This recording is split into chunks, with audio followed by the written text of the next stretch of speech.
प्राचीन समय की बात है। एक नगर में एक धनी सेठ रहता था।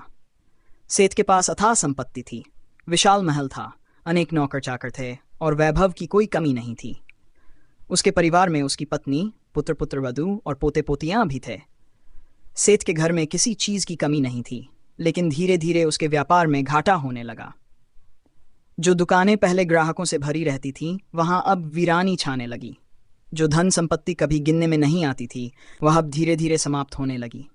सेठ परेशान रहने लगा। उसने तमाम उपाय किए, लेकिन स्थिति और बिगड़ती गई। नौकरों को निकालना पड़ा, महल का वैभव घटता गया, परिवार के सदस्यों को भी कष्ट होने लगा।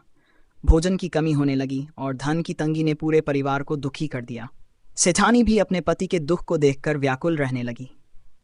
एक दिन सेठानी मंदिर में भगवान की पूजा कर रही थी। तभी वहां एक वृद्धा आई, जो तेजस्वी प्रतीत हो रही थी।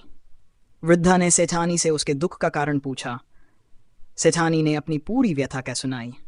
वृद्धा मुस्कुराई और बोली, बेटी, यदि तुम वैभव लक्ष्मी देवी का व्रत करोगी तो तुम्हारी सभी परेशानियां समाप्त हो जाएंगी और तुम्हारे घर में पुनः वैभव लौट आएगा।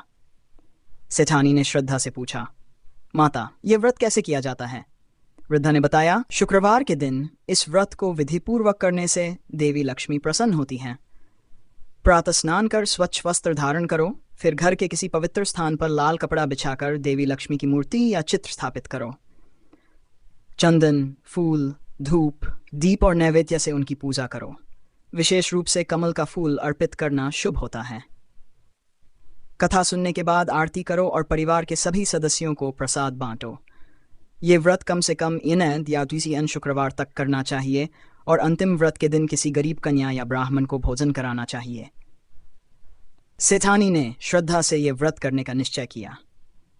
अगले शुक्रवार से उसने विधिपूर्वक व्रत रखना प्रारंभ कर दिया। वह प्रातः स्नान कर, स्वच्छ वस्त्र धारण कर, पूरे मन से माता लक्ष्मी की आराधना करती, कथा सुनती और आरती करके प्रसाद बांटती। जैसे जैसे शुक्रवार बीतते गए, घर में छोटे छोटे चमत्कार दिखने लगे।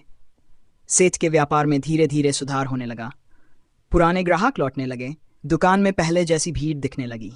घर में बरकत होने लगी। जो नौकर चाकर छोड़कर चले गए थे, वे वापस आने लगे।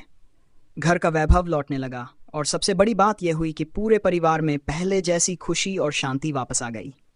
सेठ को इस चमत्कार का कारण समझ में नहीं आया।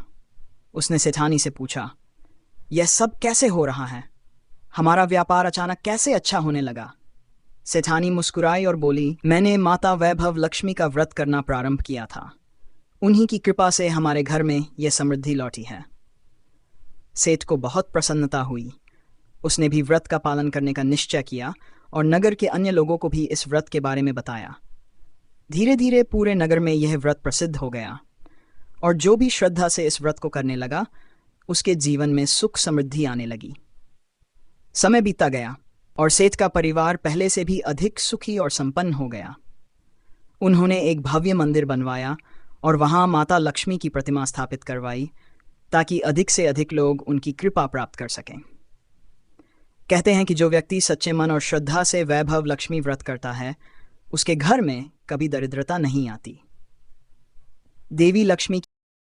सेठ और सेठानी हर शुक्रवार को विधिपूर्वक व्रत करते रहे। उनके घर में पहले से भी अधिक सुख समृद्धि आने लगी। नगर के लोग भी इस व्रत को करने लगे और जिसने भी श्रद्धा से माता लक्ष्मी की पूजा की, उसके जीवन में बदलाव आने लगे। गरीब से गरीब व्यक्ति के भी घर में बरकत होने लगी और नगर में धन धान्य की कोई कमी नहीं रही। एक दिन नगर के राजा को इस व्रत के बारे में पता चला। राजा ने सोचा कि यदि सच में यह व्रत इतना प्रभावशाली है, तो क्यों न इसे पूरे राज्य में प्रचारित किया जाए। उन्होंने अपने राजपुरोहित से इस व्रत के बारे में विस्तार से जानकारी ली और खुद भी माता लक्ष्मी की उपासना करने लगे। कुछ ही महीनों में राज्य की अर्थव्यवस्था में जबरदस्त सुधार हुआ। व्यापार बढ़ने लगा, किसान खुशहाल हो गए, राजकोष पहले से भी अधिक समृद्ध हो गया। राजा ने प्रसन्न होकर पूरे राज्य में माता लक्ष्मी के मंदिरों का निर्माण करवाया और इस व्रत को सभी के लिए अनिवार्य करने की घोषणा कर दी। राजा की रानी भी इस व्रत को बड़े विधि विधान से करने लगी। उन्होंने महल में एक विशाल आयोजन का आयोजन किया और सभी नगरवासियों को आमंत्रित किया। उस दिन माता लक्ष्मी की कृपा से पूरा वातावरण दिव्य प्रकाश से भर उठा। ऐसा प्रतीत हो रहा था मानो स्वयं देवी लक्ष्मी प्रसन्न होकर आशीर्वाद दे रही हों। नगर में उत्सव जैसा माहौल बन। सेठ और सेठानी को यह देखकर अत्यंत आनंद हुआ कि जिस व्रत को उन्होंने अपने घर के सुख शांति के लिए प्रारंभ किया था वह अब पूरे राज्य में समृद्धि का कारण बन गया है। कुछ समय बाद सेठ सेठानी ने नगर के लोगों के साथ मिलकर एक और भव्य आयोजन किया जिसमें गरीबों को भोजन, वस्त्र और धन का दान दिया गया। माता लक्ष्मी की कृपा से उनके घर में कभी भी धन धान्य की कमी नहीं हुई। जो भी इस व्रत को सच्चे मन से करता है उसे माता लक्ष्मी का आशीर्वाद अवश्य प्राप्त होता है। यह व्रत केवल धन संपत्ति प्रदान करता है बल्कि घर में सुख शांति, प्रेम और सौभाग्य भी बनाए रखता है। माता लक्ष्मी की कृपा से दुख दूर होते हैं, व्यापार और नौकरी में उन्नति होती है और परिवार में हमेशा खुशहाली बनी रहती है। जय मां लक्ष्मी। अगर आपको ये कथा पसंद आई हो तो लाइक करें, कमेंट करें और सब्सक्राइब करना न भूलें।